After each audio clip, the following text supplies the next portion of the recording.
दोस्तों the next difference जो मुझे ऐसा लगता है कि Indian CA versus global versus ACCA की बात करें तो in regard to job opportunities, in regard to employment opportunities, if I see after doing Indian CA, there are huge ample of opportunities in India as well as in Middle East. Indian CS बड़े hard working माने जाते हैं.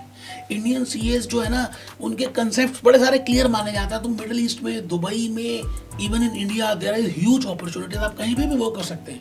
If you want to work as a practising chartered accountant और you want to work as a employ, आप easily कर सकते हैं. And if I say for ACCA, as I have already told you in one of the video कि ACCA is a globally recognized course.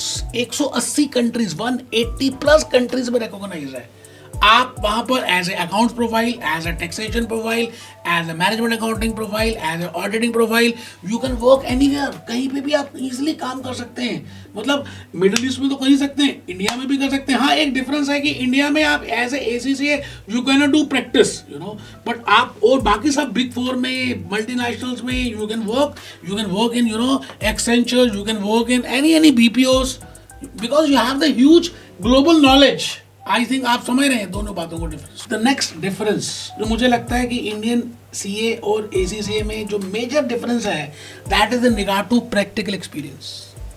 मतलब आपके पास ACCA करते हैं तो आपके पास 3 years का प्रोफेशनल एक्सपीरियंस होना चाहिए. You should have PER, you should have a practical exposure.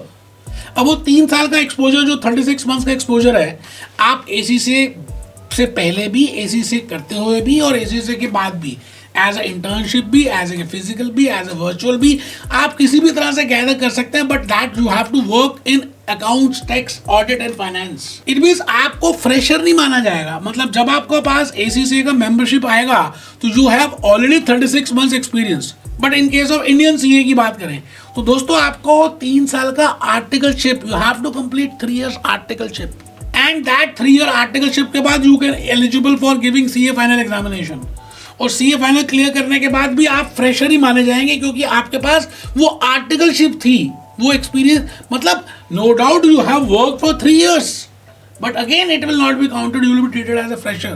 तो ये एक मेजर डिफरेंस है in regard to professional experience, you know, in regard to practical experience between CA and ACCA. The next difference which I will appreciate in telling you is in regard to, you know, course structure. Indian CA में और ACCA में course का structure कैसा है? दोनों में levels 3 है. ये मतलब इंडियन CA में फाउंडेशन, इंटर, फाइनल है. ACCA में knowledge, skill and professional level है. बट उन सब का ना कोर्स करिकुलम बड़ा प्यारा सा डिफाइंड है. If I say for ACCA, learning outcomes हैं, सब्जेक्ट्स हैं, रियलिटिक है, रियल केस स्टडीज है, सब्जेक्ट टाइप है. No doubt that is also in Indian CA also. But यहाँ पर अगर आप 3 लेवल्स में बात करें तो देर आर 18 पेपर्स और यहाँ पर देर आर 13 पेपर्स कम है. यहाँ के लर्निंग आउटकम्स का एक समय सीमा है कि you can your course content will be like this. In Indian CA they have, you know, huge options. आपको मतलब कहीं पे भी ऐसा नहीं लगेगा कि आपने कंप्लीट कर लिया है क्योंकि ओपन मॉडल है. दोस्तों the next difference in Indian CA and ACCA I will say is in regard to timing of examination. ACCA के पेपर्स क्वार्टर वाइज होते हैं. मार्च में, जून में, सितंबर में, दिसंबर में, हर क्वार्टर में होंगे. मतलब 4 बार होंगे स्किल लेवल के इन अ ईयर और 4 बार होंगे प्रोफेशनल लेवल के. नॉलेज लेवल तो ऑन डिमांड है. बट अगर आप इंडियन CA की बात करें तो आजकल लेटेस्ट प्रोविजन आ गया because they have change, you know. पहले 2 बार होते थे साल में.